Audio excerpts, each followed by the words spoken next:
안녕하세요. 창업 멘탈 코치입니다. 오늘도 여러분들께 도움이 되는 내용 전해드리도록 하겠습니다. 오늘 전해드릴 내용은 사업계획서를 작성을 함에 있어서 역지사지 관점이 되어보자 라고 말씀을 드리고 싶습니다.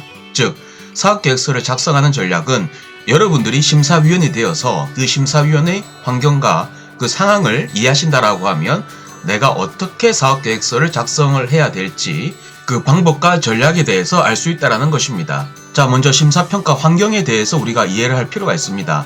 우리 주위에는 다양한 지원 사업이 있습니다. 정부 지원 사업, 지자체 지원 사업. 예를 들어서 창업 사업화에는 예비 창업 패키지, 초기 창업 패키지, 창업 도약 패키지 등의 사업이 있을 수가 있고, R&D 지역 사업 같은 경우에는 창업 성장 기술 개발 사업 등이 있습니다. 이러한 지원 사업에는 대부분 사업 계획서를 요구를 하죠. 먼저 경쟁률을 봐야 되는데 정해진 건 없습니다만 보통 20팀을 선정을 한다라고 하면 최소 2배수 또는 5배수 정도가 접수가 됩니다. 우리 주위에는 다양한 창업 등 지원 기관들이 있습니다. 무슨 센터라고도 불릴 수가 있고 다양한 지원 기관들이 있죠. 이 사업계획서를 평가를 함에 있어서 팀장이나 실무자급은 그 심사에 개입을 거의 안 한다라고 보시면 되고 센터장급만 그 심사에 참여를 한다라고 보시면 됩니다. 그리고 나머지는 전부 외부 인원입니다. 외부 인원. 내부 외부 인원 다 합해서 대여섯 명 정도가 보통 심사에 참여를 한다라고 보시면 될 것 같습니다. 심사평가를 이해함에 있어서 만약에 여러분들이 심사위원이라고 한번 판단을 해보시고요.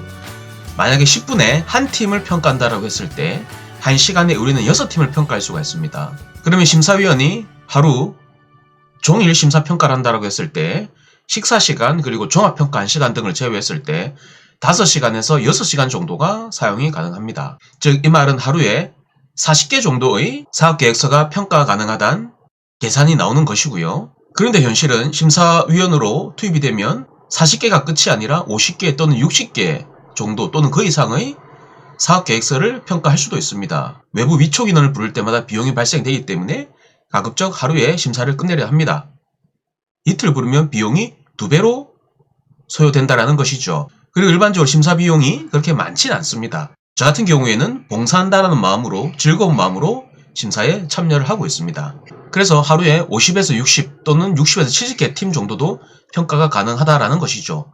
그래서 심사위원이 한 팀 평가 시 쓸 수 있는 시간이 현실적으로 5분에서 8분 정도가 현실적입니다. 그리고 총평등을 위해서 1시간 정도의 시간이 필요하고요. 만약 5분을 사용해서 한 팀을 평가를 해야 된다면 우리는 어떻게 사업계획서를 작성을 해야 될까요? 그러면 우리의 전략을 살펴보시죠. 즉 사업계획서를 어떻게 작성해야 되는지 그 전략을 살펴보자라는 얘기고, 이 전략을 살펴보기 이전에 우리는 심사의 환경을 살펴보았습니다. 일반적으로 심사위원이 평가를 함에 있어서 가점제보다는 감점제를 선호합니다. 즉 감점제라 하면 사업계획서를 토대로 해서 감점에 대한 요소가 발견되었을 때 총점에서 그 점수를 차감을 한다라는 것이죠. 사람을 평가한다라고 예를 들었을 때 사람을 평가할 때 체력, 유머, 사회성, 성실성, 전문지식 등에 대한 개별 점수를 줘서 토탈 항목을 낼 수도 있겠지만 현실적으로 심사평가 시간이 길지 않기 때문에 이 사람은 70점짜리다 라고 놓고 나머지 개별 요소를 역산을 하는 방법이 현실적으로 사용이 될 수도 있다는 것이죠. 저도 심사위원으로 한 번씩 들어가는 경우가 있는데 저의 상황이 모든 심사위원들의 상황을 대변할 수 없겠습니다만 일반적으로 특히 저 같은 경우에는 세 가지를 먼저 봅니다. 첫 번째 키워드를 찾고요.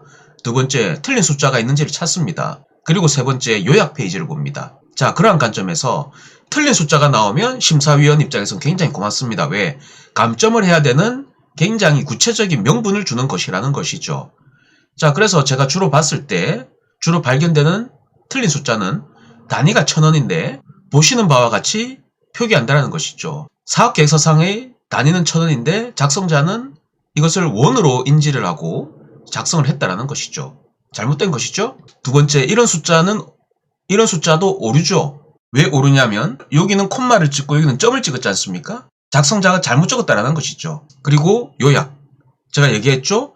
심사위원이 사업계획서를 처음 받았을 때 먼저 하는 행위가 요약을 보고 틀린 숫자를 찾고 키워드를 본다라고 했지 않습니까? 그래서 요약 페이지에 집중해서 작성을 잘 해야 된다라는 얘기가 이러한 상황에서 나온다라고 보시면 될 것 같습니다. 자, 그래서 가독성, 강조, 하이라이트가 중요하죠. 디자인 관점에서 화려하게 하라는 얘기가 아니라 개조식으로 내가 무엇을 얘기하고자 하는지 표현이 가능하다라면 테이블과 그림으로 표현해 주는 것도 좋습니다. 즉 경쟁사나 차별화 전략, 액션 플랜 등은 테이블, 표 등으로 해서 심사위원이 보기 편하게 해준다라고 하면 심사위원 입장에서는 오히려 고마운 상황이라는 것이죠. 그리고 심사평가표를 미리 인지를 함이 필요합니다. 최근에 심사평가표 자체가 많이 공개가 되어 있습니다. 그래서 그러한 심사평가표를 기준으로 해서 심사위원들이 기준을 가지고 평가하는 것이기 때문에 그러한 항목을 미리 인지를 하고 작성하는 것이 무조건 유리합니다. 그리고 만약에 1000만원짜리 지원사업과 8천만원짜리 지원사업이 있다고 칩시다.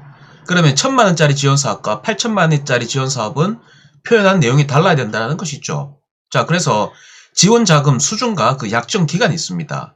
즉 8천만원짜리라고 했을 때 어떤 사업인지 그 사업의 성격을 이해해야 되는 것은 당연하고요. 그래서 만약에 8개월 동안 8천만원을 가지고 나는 어떤 시제품을 어떻게 만들어내겠다라는 그런 현실적인 액션 플랜이 나와야 되는 것이죠. 즉 8천만원을 지원받았을 때 그 수준에 맞는 시제품을 계획을 해야 된다는 것이고 1000만원짜리라고 하면 그 1000만원에 맞는 시제품과 그 약정 기간에 맞는 실행 계획이 나와야 된다는 것이죠. 자, 그래서 그 사업의 성격을 이해를 해야 되고 그 지원자금 수준과 그 수행 기간에 맞는 그 시제품을 어떻게 만들어내겠다라는 내용을 구체적이고 타당하게 제시를 해야 된다는 것이죠.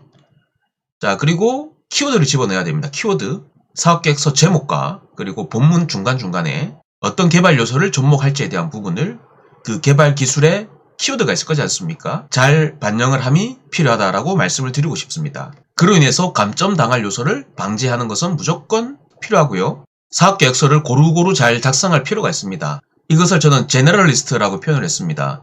만약 스페셜리스트 같은 경우에 만약에 문제인식이라든지 시장 전략은 잘 구성을 했다라고 칩시다. 자, 그런데 팀 구성이 엉망이에요. 특정 요소에서는 굉장히 잘 작성을 했는데 특정 부분에서는 작성을 잘 못했다라는 것이죠.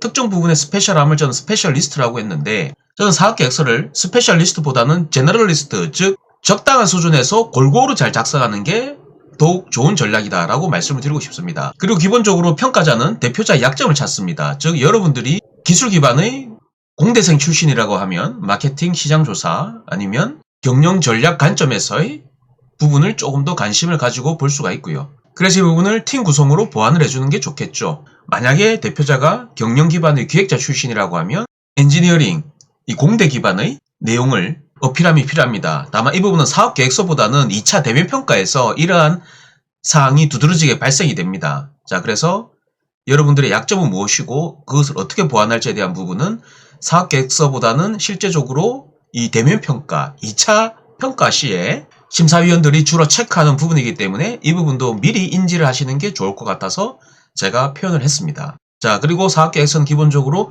연애편지라고 보시면 됩니다.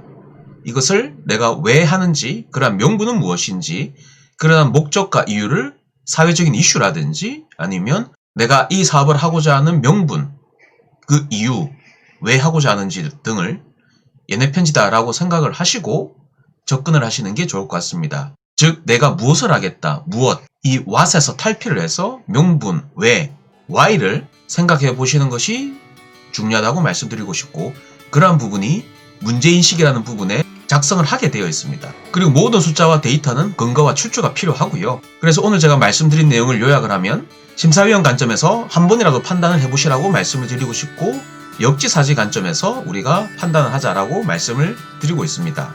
그리고 여러분들이 사업계획서를 다 작성을 하시고 마지막 검수를 할 때는 여러분들이 일상적으로 계시는 공간이 아닌 평소에 가지 않았던 공간에서 보시라고 말씀을 드리고 싶습니다. 그러면 새로운 환경에서 여러분들이 보지 않았던 새로운 부분을 여러분들 문서에서 보실 수가 있고요. 그리고 가능하다라고 하면 여러분들의 지인이라든지 가족, 다른 분들한테 여러분들이 작성한 문서를 한번 검수를 해봐달라고 부탁을 드리는 것도 좋은 전략입니다.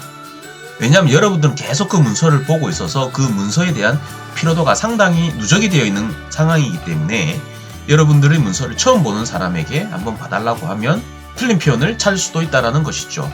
그래서 두 가지 관점에서 말씀드렸습니다. 오늘은 보시는 바와 같은 내용으로 여러분들께 도움되는 내용을 말씀드렸습니다. 저는 정보는 돈이라고 생각을 합니다. 저는 앞으로도 돈을 계속 제공할 예정에 있고요.